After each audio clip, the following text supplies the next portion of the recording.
Hello दोस्तों,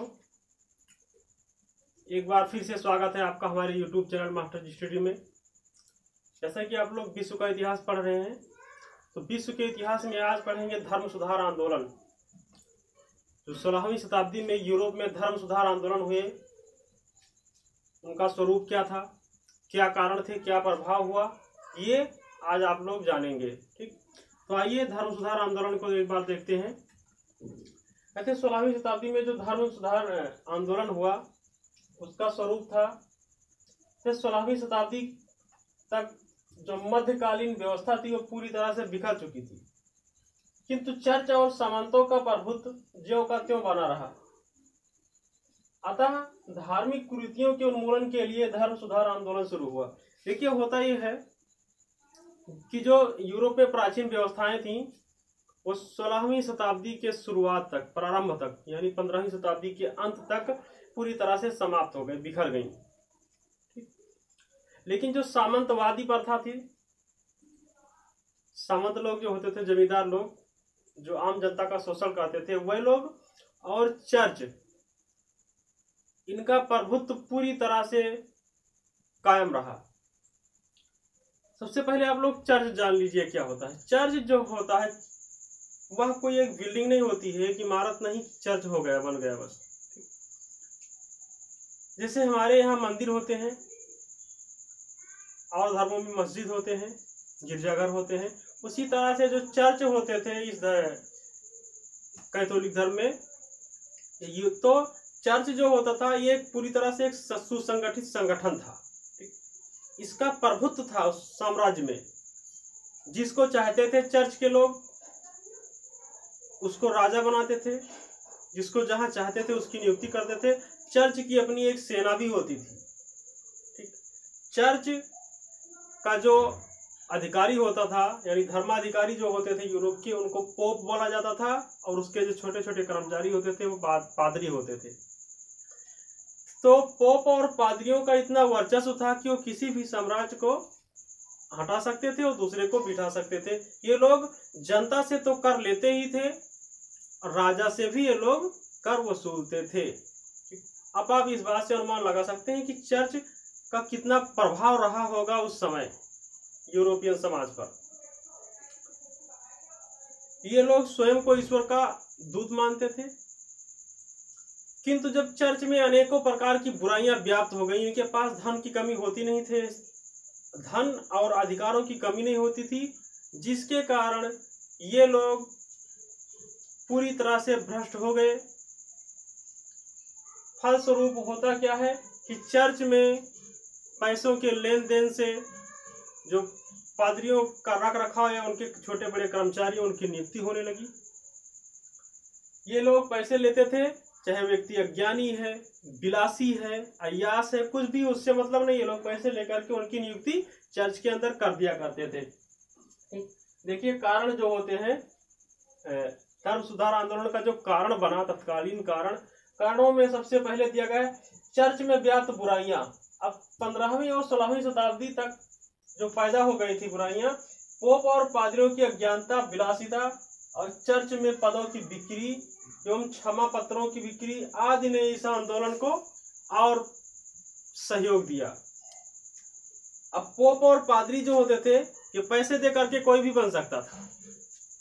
ठीक, उसके बाद ये लोग अज्ञानी हैं, बिलासी हैं, इन सब से कोई मतलब नहीं रखते थे, सिर्फ जो पैसा देता था। उसके बाद सबसे इन्होंने एक तत्कालीन कारण बना क्षमा पत्रों की बिक्री। धन वसूलने के लिए लोगों द्वारा उनके धन को चर्च तक लाने के लिए या पैसा कमाने के लिए पोप और पादरियों ने एक चाल चली। या यूं मानिए कि एक पत्र जारी होता है वहां से, चर्च से, क्योंकि चर्च जो होता था वो आस्था का केंद्र होता था लोगों की। जो आम जनमानस था उनको पूरा विश्वास था, श्रद्धा था कि जो चर्च से आदेश आएगा वो हमारे बाइबिल के अनुसार ही आएगा और उस आदेश को मानना हमारा प्रथम कर्तव्य है। तो इसी बात का फायदा लेते हुए या इसी बात का फायदा उठाते हुए चर्च के लोगों ने एक क्षमा पत्र जो है जारी किया, जिसमें यह कहा गया कि जो भी व्यक्ति कितना भी पापी इंसान हो, अपने जीवन में कितने भी उसने कुकर्म या पाप किए हों, इन क्षमा पत्रों को खरीदेगा वह पाप से मुक्त हो जाएगा। आप इस बात से अनुमान लगा सकते हैं कि चर्च में कितनी बुराइयां व्याप्त थीं।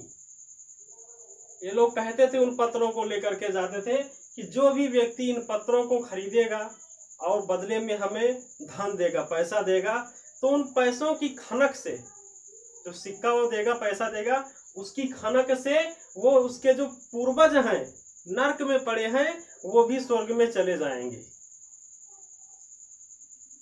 इस कदर चर्च में बुराइयां व्याप्त थी। ठीक, अगला कारण जो हुआ, चर्च द्वारा किसानों का शोषण। अब होता यह था कि चर्च के पास अपनी ढेर सारी संपत्ति होती थी, काफी जमीनें हुआ करती थी चर्च के पास। ठीक, तो चर्च के पास जो जमीनें होती थी उन पर जो लोग खेती करते थे, किसान लोग थे या दास लोग थे, तो उनको शोषित करता था चर्च। होता क्या था कि ये लोग उनके उपज का ज्यादा से ज्यादा हिस्सा कर के रूप में वसूल लेते थे, जिसका कारण ये होता था कि जो पूरा मेहनत करते थे, फसल उगाते थे, उनको अंत में कुछ बचता ही नहीं था। तो यह भी एक कारण बना, क्योंकि ये लोग विद्रोह पर उतारू हो गए थे चर्च के विरुद्ध। ठीक, और कभी कभी विद्रोह कर देते थे। ठीक, तो यह कारण भी बना धर्म सुधार आंदोलन का। अगला कारण धर्म सुधार आंदोलन का है धर्म के प्रति कट्टरवादिता। अब होता यह था कि जैसे जो व्यक्ति अपने तन मन से अपने धर्म को मानता है, अगर उसको पता चले कि हमारे चर्च में या हमारे धर्म में इतनी बुराइयां हो गई हैं, हमारे जो धर्माधिकारी हैं, धर्म के ठेकेदार हैं, वह इतने भ्रष्ट हो चुके हैं, तो उसको एक आघात सा लगता है। ठीक, तो जो धर्म के प्रति पूर्ण निष्ठा और विश्वास रखते थे, वे लोग सोचने पर मजबूर हो जाते थे कि आखिर पापी से पापी व्यक्ति भी पैसे दे करके और कैसे अपने पाप से मुक्ति पा सकता है, ऊपर वाला कैसे उनको उनके पाप से छुटकारा दे सकता है।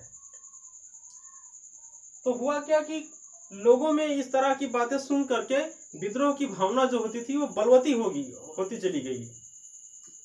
और उसके बाद में 16वीं शताब्दी के अंत तक चर्च के विरुद्ध लोगों में विद्रोह की भावना चरम सीमा पर पहुंच गई। तो ये थे धर्म सुधार आंदोलन के कारण।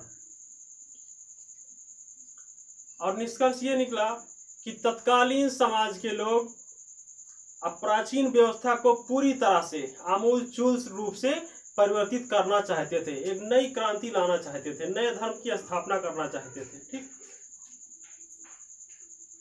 तो हुआ ये कि हमने आपको बताया था पुनर्जागरण में कि छापे खाने का आविष्कार हुआ, जिससे जो उनका धार्मिक ग्रंथ था उसका आम जनमानस की भाषा में उसको छपाया गया, जिससे ज्यादा से ज्यादा लोगों की पहुंच अपने धार्मिक ग्रंथों तक हुई। और लोगों ने यह समझा कि जो चर्च में लोग व्याप्त बुराइयां हैं ये सब गलत हैं, अफवाह हैं, और बाइबल में ऐसा कुछ भी नहीं लिखा गया है। तो लोगों की निष्ठा अपने धर्म के प्रति और बलवती हो गई। यही कारण हुआ धर्म सुधार आंदोलन का। ठीक, अब धर्म सुधार आंदोलन में जो प्रमुख व्यक्ति थे जिन्होंने अपना प्रमुख सहयोग दिया, उनके बारे में आइए जानते हैं।